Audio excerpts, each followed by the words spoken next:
PureFlo 3000 welding. This video is a quick start guide demonstrating how to set up your PureFlo 3000 welding bump cap respirator ready for use.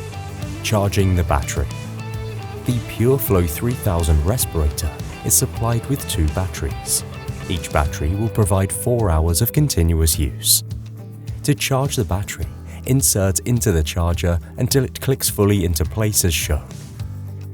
Batteries should be fully charged before use, ensuring the green LED is illuminated on the charger. Charging can take up to 2 hours for a full charge. Charging status indicators. There are 4 LED battery indicators. LED 1 flashing red indicates the temperature is too low or too high for charging, or that the battery has failed. When LED 1 is solid red, the battery is charging. As the battery charges, LED 2, 3 and 4 with light sequentially solid green until fully charged. If LED 1 flashes red and LED 4 flashes green at the same time, the battery has failed. Inserting the battery.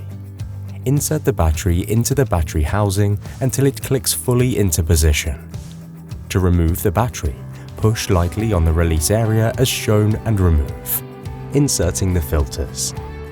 Insert the spark arrestor, followed by the odor nuisance pre-filter if required, inside the filter housing prior to fitting the P3 HEPA filter. To fit the P3 HEPA filter, ensure that the filter label is facing upwards as worn. Then, applying firm pressure, click to engage the filter into the filter housing with the 2 filter latches as shown.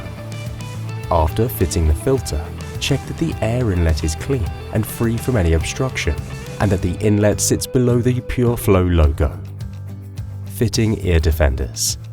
If using PureFlo ear defenders, firstly remove the ear defender infills from each side of the unit as shown. Insert ear defenders into each side of the unit until they click into place. If not using ear defenders, ensure the ear defender infill caps are inserted into each side of the unit. Checking the face seal. Check that the face seal is fully attached and is free from any tears or abrasions. Checking the headband. Check that the headband is fully attached and that all 4 red tabs are secured into place. Removing the headband.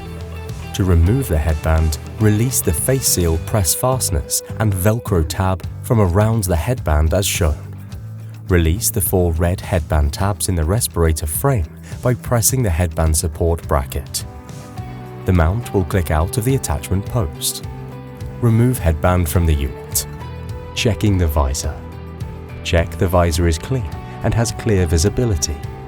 Clean with a lint-free cloth to remove any debris on the lens surface.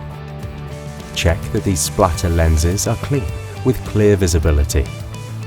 Setting the auto darkening filter ADF before use. Prior to using the ADF, check that the external and internal lenses are fitted correctly and inspect all parts for signs of wear or damage. Switching on the ADF. The ADF automatically switches on when exposed to the welding arc. Selecting the shade number. Use the M button to change the mode indicator to shade. The LED screen will display the current shade number. Adjust the shade level using the plus or minus buttons. The shade range can be toggled between 5 to 8 and 9 to 14.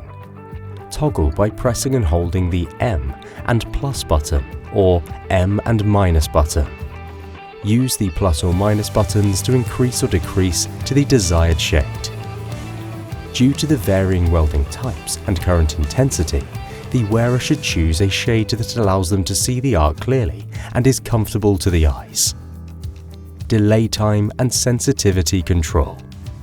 Delay time and sensitivity control can be adjusted using the M button to change the mode indicator. Adjust accordingly using the plus and minus buttons. Grind mode. To select grind mode, either use the M button on the ADF to change the mode indicator to grind as shown, or press the Quick Access Grind button located on the left-hand side of the front of the welding visor.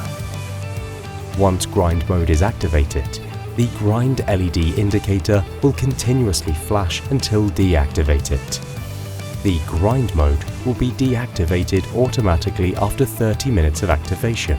Use the Quick Access Grind switch to activate again if required. Low power indicator. The red LED flashes every 3 seconds when the battery power is low. To continue using the filter, the batteries must be replaced. Please refer to the ADF S60 Plus user instruction manual for full instruction. Donning the respirator. Switch on the unit using the on-off button located on the side of the respirator. The LED status indicator will illuminate red for the first 5 seconds. Wait until the LED turns green before donning the respirator. If the LED continues to flash red, do not use the respirator, as the unit may require a filter or battery change. Refer to Alarm Indicators section for a full explanation of alarm states. Once the respirator is ready, adjust the headbands to the correct size using the headband ratchet. Don it and close the face shield by pulling the tab on the face seal to lower the visor. Ensure the face seal sits comfortably under the chin and is not twisted or folded. LED status indicators. The respirator is equipped with an LED status indicator that provides important information about battery charge and airflow status as follows. LED fast flashing red when switched on equals low battery.